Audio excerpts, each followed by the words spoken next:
আর সামাজিক কর্মকাণ্ডে হোক, আপনারা আমার সাথে থাকবেন কিনা? মাঠে থাকবেন কিনা? থাকবেন কিনা মাঠে? যদি হয় রাত, যদি হয় দিন, যদি হয় ভোর, যত আসুক অমাবস্যা আদার ভোর, আপনাদেরকে পাবো কিনা আপনারা? স্বপ্নকথা মহিলা উন্নয়ন সংস্থার আজকে দ্বিতীয় প্রতিষ্ঠা বার্ষিকী। এই স্বপ্নকথার জার্নিতে আমরা অনেক সামাজিক কার্যক্রম করেছি, অনেক কার্যক্রমের মধ্য দিয়ে আমরা আজকে এখানে দাঁড়িয়েছি।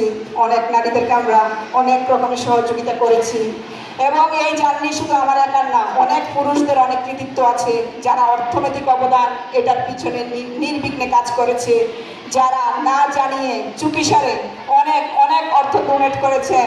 তার ভিতরে একজনের নাম বলতে যদি হয়, সেটা হচ্ছে নিজামুদ্দিন কায়সার ভাই, যিনি নির্বিঘ্নে অর্থ দিয়েছেন, কিন্তু কখনো উনি বলেননি বা আমরা কখনো প্রকাশ করতে পারিনি অর্থ ডোনেট করেছেন।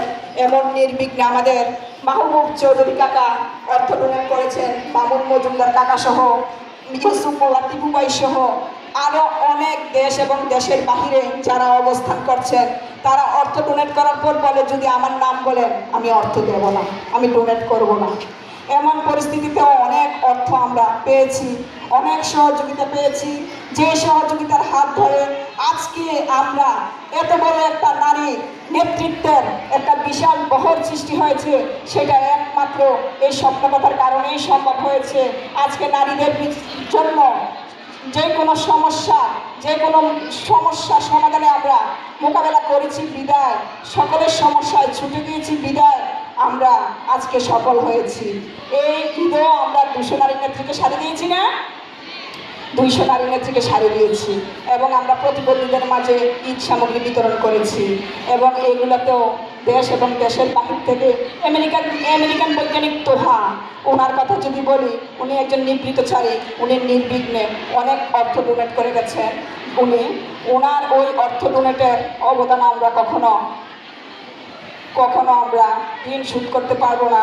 আরও অনেক অর্থ ডোনেট করেছেন যিনি সৌদি আরব প্রবাসী, উনি ওনার নাম কখনোই জানাতে ইচ্ছুক নয়, কিন্তু উনি ডোনেট করেন এবং উনি অর্থ ডোনেট করেন, কিন্তু উনি নাম প্রকাশ করেন না। ওনার নাম প্রকাশ করলে উনি আর অর্থ ডোনেট করবেন না, এটাই হচ্ছে ওনার সিদ্ধান্ত। তো আমরা আর নামটা প্রকাশ করতে চাচ্ছি না। এমন অনেক ব্যক্তিরা আছে যারা নারীদের জন্য ডোনেট করেন এবং আমাদের ইয়াসিন ভাই, হাজি আমিনুর রশিদ ইয়াসিন ভাই, যিনি আমাকে অভয় দিয়েছেন, যিনি আমাদের অভিভাবক, উনি আমাদেরকে অভয় দিয়েছেন। পরিস্থিতি যাই হোক, স্বপ্নকথার পাশে উনি থাকবেন। উনি আমাদের একজন প্রিয় অভিভাবক। আজকে সকলের উপস্থিতিতে এবং সম্মানিত অতিথিদের উপস্থিতিতে সবার কাছে আমার একটাই অনুরোধ, আজকে নিজামুদ্দিন কায়সার ভাইয়ের কাছে আমাদের প্রাণের দাবি, সবার কাছে প্রাণের দাবি, স্বপ্নকথা মহিলা উন্নয়ন সংস্থার অভিভাবক এবং প্রধান উপদেষ্টা হিসাবে আমরা হাজি আমিনুর রশিদ ইয়াসিন ভাইকে চাই। আপনারা রাজি কিনা?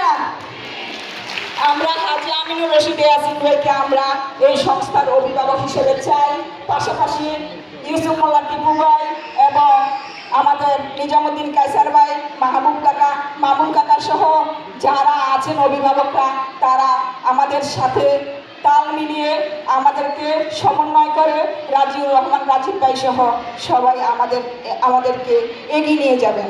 আমাদেরকে একটু যত্ন করে দেখুন আমরা কতটা রত্ন, আমরা রাজপথ না, শুধু কোথায় আমরা কি করতে পারি, আপনারা শুধু আমাদেরকে একটু যত্ন করে দেখেন। অবহেলা দিয়ে সব কিছু হয় না। আমরা যত্নের পাগল, আমরা অধিকারের পাগল, আমরা ভালোবাসার পাগল, আমরা অর্থের পাগল নই। এটা আজকের এই অনুষ্ঠান প্রমাণ করে দিয়েছে। ধন্যবাদ সবাইকে।